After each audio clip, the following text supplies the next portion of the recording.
Hello and welcome to Inspire Interactives. Inspire is a digital magazine launched by All India Professionals Congress, the AIPC, and is available on its website. AIPC is a department of the Indian National Congress that brings together professionals from all walks of life and stands committed to the tenets of diversity, inclusivity, and equality. The Inspire magazine includes interviews, articles, and features carefully curated from varied sources and focused on areas of common concern. We at Inspire interact with thought influencers, change makers, policy makers, AIPC fellows, and indeed non-fellows.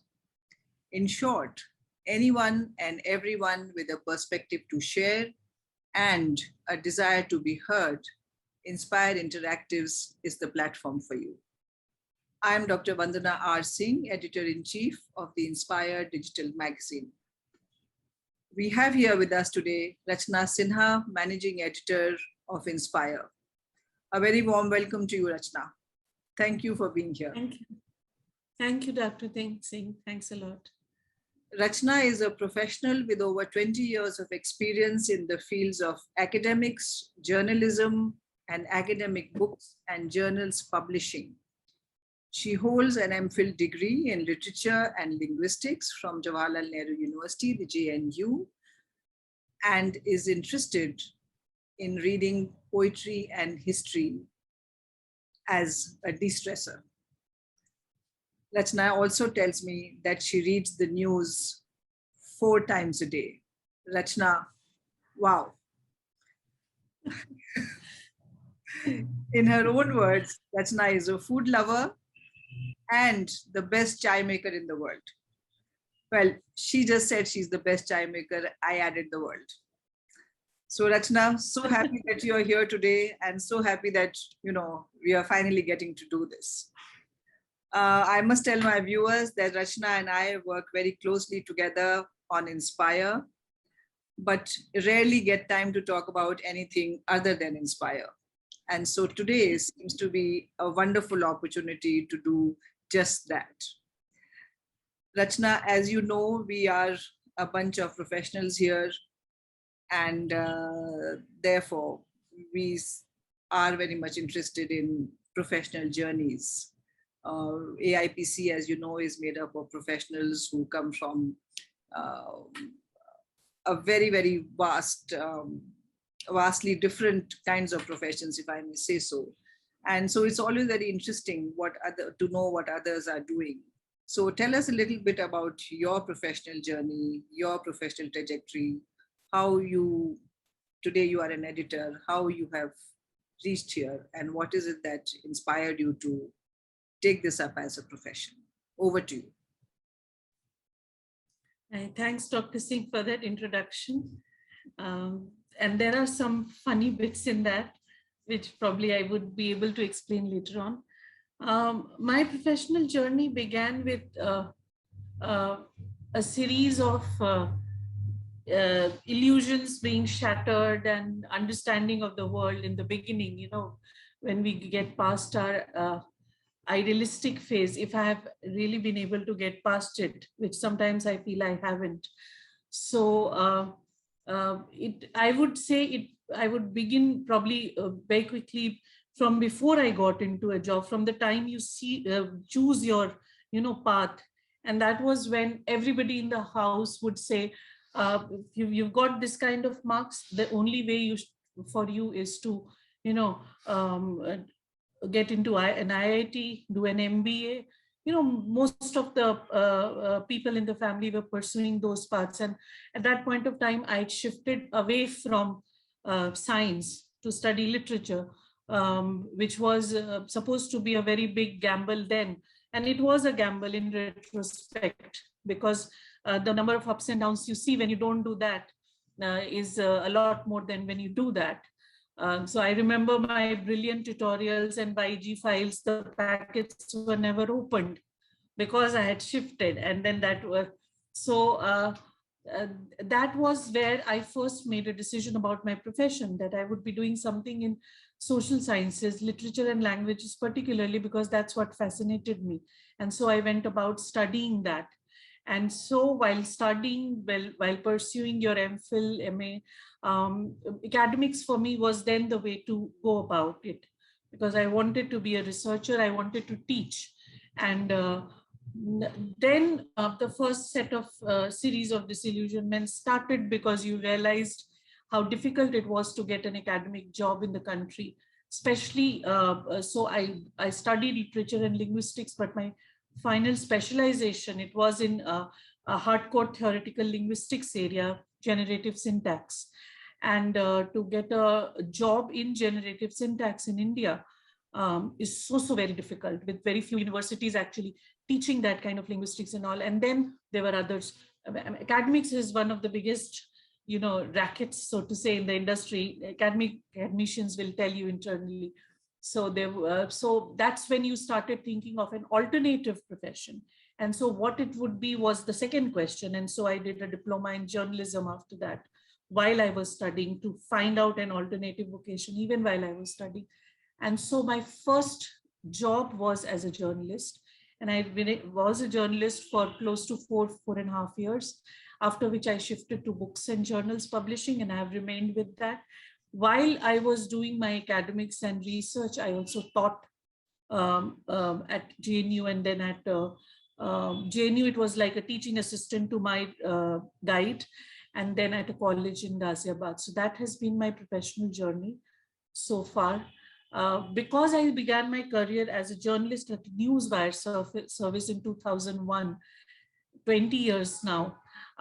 That's where this reading the news 4 times a day thing started, because you had to be, it was a Newswire service.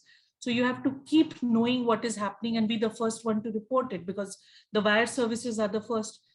And that habit has stuck. And sometimes now it gets irritating, because I actually read news even in between the time I'm working. Even for 5 minutes, I have to switch, go and scan. That Oh, so thing has remained like a habit. telling me it's more than 4 times a day. No, 4 times is definitely what I do it. On days where there is actual news happening, I probably do it more. Okay. But it's like a compulsive thing. Even for 5 minutes, I have to switch to the news sites and I have to scan. That thing hasn't gone away. And believe me, it's on many days it's irritating for even myself, but I can't stop doing that. I have to do that. So that's been the journey so far. Wonderful. So now I understand you are a full-time editor and you are no longer pursuing journalism, and you are an editing professional. So tell us a little bit about, a day in the life of an editor, if I may say so. And tell us also what is the downside of being an editor. And before you tell me your views on this, let me just say that my experience of editing, I feel that for me, the biggest downside is that it has completely taken away the pleasure of reading something that you are not, because you are constantly looking at, oh, but this should have been an M dash and not an N dash, and this should have been a colon and not a semicolon, and so on and so forth. So you have to very consciously break away from, reading for pleasure and reading as work. So that's one, but I know it's a difficult line to be in. And I would want to know what you think are the tough parts of being an editor.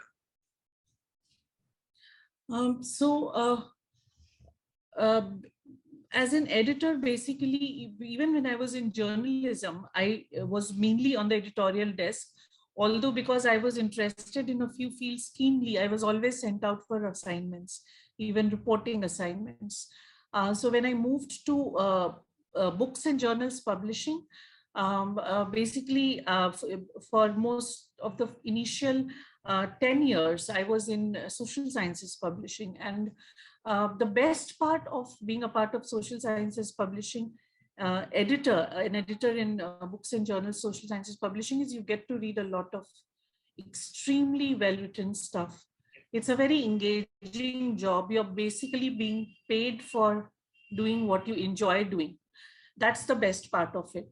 But the bad part is what you said. Slowly it takes away the fun in reading, and you realize that you're now not even capable of reading for leisure. Now whenever I pick up a book or anything I read, I subconsciously keep editing. So, but that's that apart. What happens is, after some years, because it's a profession, and then you're wanting to do well and you do well, and then you realize you're not editing anymore. So being an editor, actually what you enjoy only for some time, and after that, like in any other industry, the way our offices are, the organizations, the way they are structured, etc., then you start doing less and less of editing and more of other things, because you're then framing policies around it, end up managing people more than managing editorial work. And there are some days now in my life when I'm doing more numbers and Excel sheets than I'm looking at words, and I tell myself, did I ever decide to become an accountant? But thankfully I wasn't bad in math, so I can do all that. But that's the part and parcel of being in this work, because if you're not getting that, that means you're not progressing. That's how the industry is conceptualized. So but by and large, the best part of editing is that you are in touch of books and the written word. I think language is one of the most beautiful, I wouldn't say creations of man, because the linguistic device is an innate device in human beings, but it is one of the qualities that we are born with, which we have adorned the most as the species. And to be in touch with that for 8 hours, 10 hours, 11 hours a day through your work is a gift. So that's the best part. And interestingly, looking at editing as a profession, though we do not want to look at professions in terms of binaries, but the fact is that the binaries are very much there. But publishing is one area where I feel that the gender distribution is quite evenly balanced. And I think women as editors and publishers are as well known as their male counterparts. Correct me if I'm wrong. No, it's very, very true, and it's one of the another good things, because a lot of things which we read about happening in other offices and industries by way of the gender gap and the gender divide, etc., they don't hold true to that extent in our offices. Yes. And even in terms of, because there are so many women, even in terms of the mindsets, yes, it's a very different place from various other industries. Yeah. So that's true. Also, I feel that women in uniform might still meet with some resentment, sometimes maybe even ridicule. But women in publishing, I think it no longer strikes anybody as odd that they have to deal with a woman. Mm-hmm. So if a woman is in publishing, I think publishing as an industry has crossed that barrier. And now women are very well ensconced there. Yeah. So which takes me to my next thought, Rachna. You and I have been working closely together for, I think, almost perhaps 2 years now, close to 2 years now. And so I do know some of your views on feminism. And as I understand that you are not somebody who has acquired feminism, because it's sort of politically correct to do that. But I think you are one of those people, and this is my very personal opinion. I think you are one of those people for whom feminism really actually comes from within. Do you think that there are still many women amongst us who misunderstand feminism? I'm not even talking of men here. I'm talking of women here. Women who misunderstand feminism or who misinterpret what it might stand for. Of course, each one of us is welcome to have our definition of any idea or any concept. But I, as a woman, feel, and during my years of teaching, and I was teaching in a girls' institution, and I often came across these young women uh, who had a very confused sense of what feminism really is. I mean, for instance, I would say that um, uh, being scantily dressed is not being a feminist. Um, uh, Insisting that I will wear as whatever I would like to and so on, that's all very well. But then it should be supported with, other things. It shouldn't just stop there. Also, I came across some young women who would say with a lot of, you know, pride, if I may say so, that, my boyfriend, I bullied him into giving me an expensive ring, or I bullied him into giving me a piece of jewelry. Now, is that feminism? So I think it's an area where women really need to do a lot of rethinking also, because as I said, that feminism is very much misunderstood sometimes, and women end up doing uh, things which are actually at working at cross purposes of what perhaps feminists should be doing. Any views on that? Yes, sure. No, you are right. It is grossly misunderstood, and even by many women. And I think the source of the misunderstanding is in treating feminism as some kind of some kind of one of those other isms where you ascribe to a certain specific ideology, and you have the option of not ascribing to it also. Number one. Number two, where it is confused with female aggression.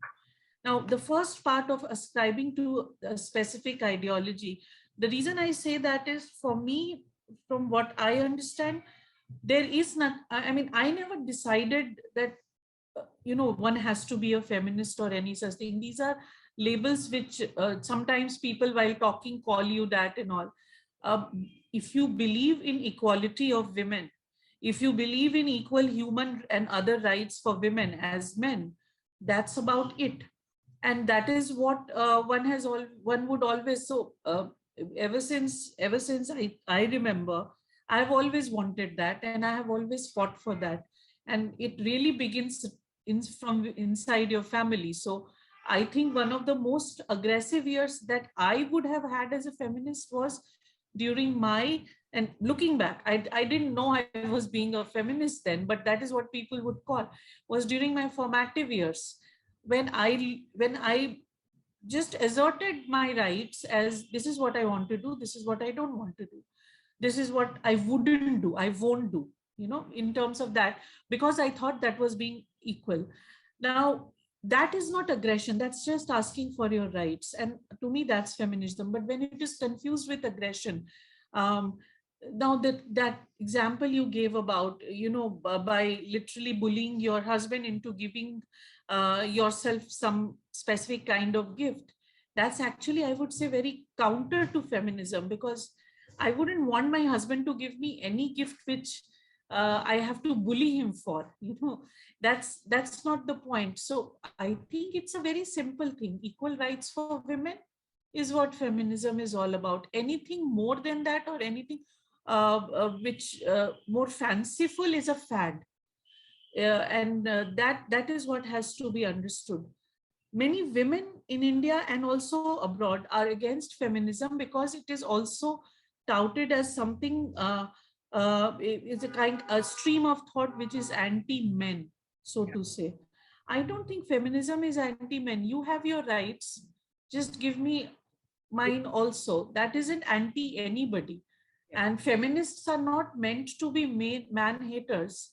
I don't think you are or I am. We don't hate men, not at all. But when it is confused with these things, hating men or wanting to get something out of them aggressively and all, I think that is what the confusion is about. And that is probably the reason why some people oppose it, if they misunderstand it to be so. And they want to say, no, no, I'm not like that. I want to be more reasonable. but it is not that. Yeah. So Also, all of us are happily or unhappily part of, n number of WhatsApp groups. I've been pulled into some WhatsApp groups which are, these all women groups sort of thing. And sometimes you see the kind of forwards that are being exchanged, that are being shared. A lot of them about, these jokes on marriage, these jokes on, women talking too much and men looking for a minute of peace and not being able to find it because there's a wife at home who's constantly talking, and all of that. And I cannot for the life of me understand that why would any woman want to perpetuate this, share this joke with anyone. As a woman, why would exactly. you do this? These are such sexist jokes, but women are sharing these with other women. I actually find most wife jokes. Yeah. Yeah. Oh, I didn't know women were sharing it. I used to think only men with a specific kind of patriarchal mindset, because I find them very offensive. Most wife jokes, I find them very, because they present wives as some kind of a demon figure, and the man as, extremely oppressed. So even if it is in joke, why have that stereotype, and that too in a country like India, where wives are just the opposite. The incidence of domestic violence is so high. Men are really the patriarchs in the house. It's in a society like ours, for such jokes to happen even. So. Yeah, so women are demons, and then they are demons who will subside if you take them shopping. So I mean, so these are such offensive thoughts and ideas, and I'm not even sure if I would call these jokes. But it is very shocking to see sometimes women who are perfectly well educated, who I mean, I just cannot begin to understand why they would want to. What is it that they find funny or humorous or entertaining in this kind of an exchange? But yeah. I think this is also a patriarchal ploy in a way. See, because if you really want to address the questions that the so-called feminists or feminists are talking about, it becomes a serious matter. But if you pull them to a realm of joke and some kind of showing them to be aggressive, almost in a light-hearted manner, or it basically makes the dialogue non-serious, the issue non-serious. Yeah. So it is also a ploy to make the entire, all the talk around feminism sound non-serious by presenting women in that kind of picture. So in the current scenario, we know that a lot is changing around us. There is a lot of we have all become very questioning, if I can say so, but unfortunately about all the wrong things. Questioning people's origin, questioning people's language, questioning people's choice of food, questioning just for the sake of questioning. How do you think this has affected women? How do you think? I personally do not like the phrase status of women, because it seems like that's something that is conferred on you, which it should just be a natural thing where you are in society. But when we say status of women, to me, it means a whole lot of other things. But given this scenario of divisiveness and of suspicion, do you think eventually there will be a sort of a divide that will emerge, a sort of a gender divide will emerge, and in which women, of course, will come out as losers?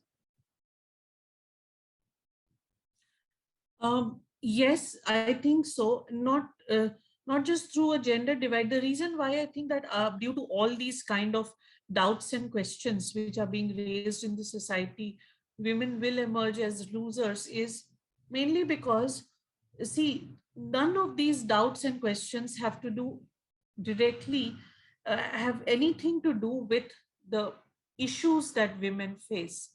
Yeah. But as a matter of reality, in any kind of conflict situation, women are the bigger losers. So while the battle may not be theirs, while the conflict may not be of their making, they end up being the bigger losers. This has been part of, any kind of conflict studies, if we read about any kind of upheaval in the society, because in any kind of conflict situation or situation of stress, the society will find its victims, and women being the weaker section across the board, across communities, they will be the first victims, whichever community or whichever group or whichever. So it can never be good for women, even though this battle, I mean, see, across the world and through centuries, a lot of fights which have happened, and fights not as in actual fights, but a lot of conflict which also has happened, they haven't been conflicts that women would have chosen, or where women's any issues related to women was the primary focus, because the narrative, the main narrative globally has always been that from the male perspective. So whether it is fight for geographical division of countries, land, or for whatever the concept of power, everything has been from the male perspective, but women have paid the higher price because they are the weaker sections.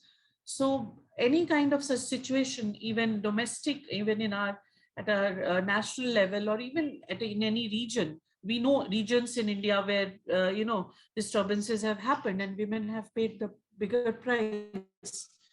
So that's how one would see it happening even at any level. So, I remember one of my friends, we used to always insist way back in the university days that whenever there was a conversation around religion or any such, or say caste system or anything related with our social systems and all, he would always say, "Isme women ka kuch nahi hai." In a way, like when people talk about religions, so there is actually no religion which is of women, because every religion has a certain specific uh, stereotype role devoted to women, but they end up paying the price for all the conflicts. So it's that kind. that's true. That's true.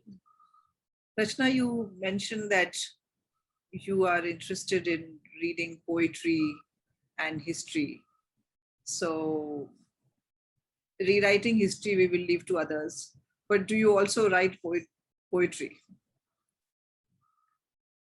Yes, I tried to at times. In fact, I created a blog at one point of time, which I filled up with my poetry, which I then uh, totally kind of, I have wiped it out of the scene because I was so embarrassed by it. So I scribble, I do write, but it's most of it is very, very, it's like an outburst kind of stuff, nothing which can really have any value beyond that of the personal. So So your that way, yes. your first language is Hindi, is it? My first language is Hindi. So Yeah. do you write poetry in Hindi? Not the standard Hindi, but with the Hindi I speak. Yeah. But so do you write poetry in Hindi or in English? No, I don't write poetry in Hindi. I have at times, but not he. See, at a certain stage in life, I became very interested in Urdu poetry. And if you come to my house now and if you see the books, you'll actually feel that I probably can write and read Urdu script, which is not true. But because a lot of Urdu poetry books are bilingual, so they are written on one side, you'll have the Urdu poems and on the in Devanagari script. So after I became interested in Urdu poetry and reading Urdu poetry through the Devanagari script, that's when I wrote a little bit in Hindi Urdu, so to say, but very probably one or two, but mostly the others that I wrote were in English. And what poetry interests you? The poetry that you read? What kind of poetry or any poetry? In English poetry, I was a big fan of metaphysical poetry during my studies, etc. I was hugely into it, and the same taste also translates to Urdu. I like a lot of metaphysical poetry in Urdu, but in Urdu, the range is more. I've read more. I've read a lot of other kinds also. The one kind of poetry I generally don't read is um, uh, basically satire. That is not something which I read too much. Not that I don't enjoy it when I do it, but satirical or comic poetry is what is like lower on my radar, on in my list of interests. But metaphysical is number one. So yeah. So by metaphysical, I'm assuming that you, of course, mean John Donne and others who come from, who write in that. Yeah, But beginning with them, would but you like tell us as a little bit about at what metaphysical poetry is? Because those who not studied literature may not be so well versed with this. Very briefly, what exactly is metaphysical poetry? see, yeah, very broadly speaking, what I would categorize it as metaphysical for poetry is, yes, exactly what you said, beginning with John Donne and all. Basically, poetry which which talks about realms beyond the reality in very broad terms, and it talks about realities beyond it, but which are also very real to you. They do not exist physically, but which are your most important realities. So would you So see, that becomes metaphysical. you see any connection with John Donne's metaphysical and say Rushdie's magic realism, or no? These are two different things. There is a connect there, a slight connect of going beyond the realm of reality, but they are different things. Yeah. I actually connect metaphysical also more with existentialist philosophy. I find a lot of lines connecting the two. And I also like existentialist literature and poetry a lot, but I actually club them together because for me, existentialism actually it dwells a lot in the metaphysical realm, Yeah. and that's the reason I connect the two. So yeah, if that answers the question. Yeah. Also, I think because Rushdie's magic realism is all in prose, and it is very, very descriptive prose, and it's not brief by Yeah. any yardstick. And poetry, of course, by comparison, is cannot go into that kind of a detail. So that's one thing that makes them two quite different from each other. But what about language? I mean, you said you are interested in language. So by that, do you mean linguistics, or do you mean different languages? Do you know more than two languages, or what? Or the use of language? What aspect of language um, interests you? yes, I am actually quite interested in languages, not by way of knowing more. I wish I knew more, although there I have a few on my list which I want to learn. But mostly by being interested in language, I am very fascinated by the use of language by us as a human species. All the different kinds of use we make of language, socially, individually. That's the reason I studied linguistics. Uh, we use language not just to communicate. So we use language for so many other purposes. We also use it to miscommunicate. We do all kinds of things with language, not the simple communication. So this in generative linguistics, we learned that language is the innate device we are born with, and very broadly speaking, say, and there is a universal language, which is like, say, for example, when a kid is born, suppose there are 20 basic principles of language, and that basic principles is, by the way, right, being researched into right now, how many basic, and they're all in default settings. Say, imagine there are these switches of the light switches. Imagine them to be in neutral position. So when a child is born, uh, all these basic principles are in a neutral position, and that is the universal language.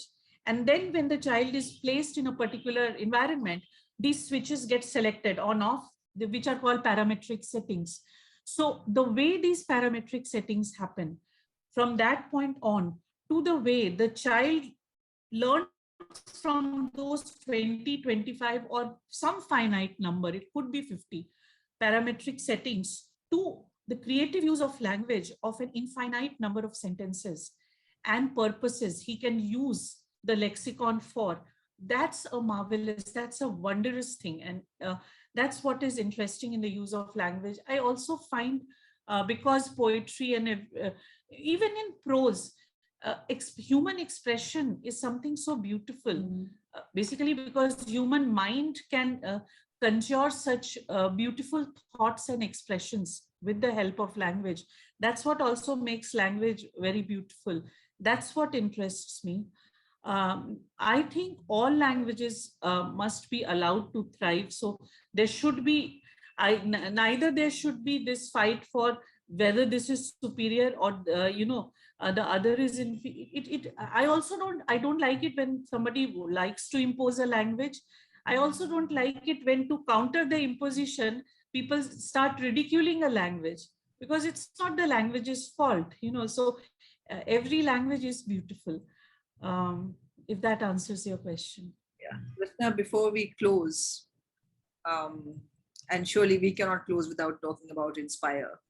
So do you want to quickly tell us what it is that we set out to do when Inspire was conceptualized, and what has the Inspire journey been like up till now?